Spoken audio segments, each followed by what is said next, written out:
বাংলাদেশ বনাম ওয়েস্ট ইন্ডিজের মধ্যকার তৃতীয় ওয়ানডে ম্যাচটি হচ্ছে মিরপুরে। তবে আজ যেন খেলা হচ্ছে ভিন্ন এক উইকেটে। মিরপুর শেরেবাংলা স্টেডিয়ামে সিরিজের প্রথম দুই ওয়ানডেতে উইকেটে টিকে থাকাই ব্যাটসম্যানদের জন্য ছিল বড় পরীক্ষা। সেই একই মাঠে তৃতীয় ম্যাচে দারুণ ব্যাটিং করেছে বাংলাদেশ দলের দুই ওপেনার সৌম্য সরকার ও সাইফ হাসান। উদ্বোধনী জুটিতে এই দুইজন মিলে জুটি গড়েন 176 রানের। 16তম ওভারে এই দুই ওপেনার মিলে 17 রানের উদ্বোধনী জুটি গড়েন।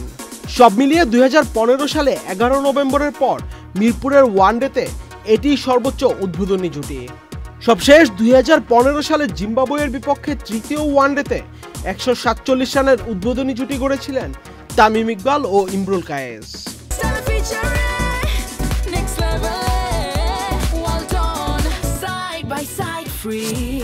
আজ বাংলাদেশের দুই ওপেনার সৌম্য সরকার ও সাইফ হাসান দুজনেই পেয়েছেন 50-এর দেখা।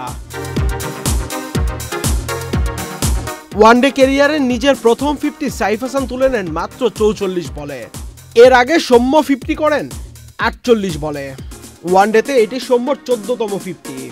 সাইফ হাসান আউট হওয়ার পর 72 বলে 80 রানের ইনিংস খেলেন। অন্যদিকে সৌম্য খেলেন 86 বলে 91 রানের ইনিংস। 2023 সালের মার্চের পর এই প্রথম ওয়ানডেতে ওপেনিং জুটি থেকে 100 রান পেল বাংলাদেশ।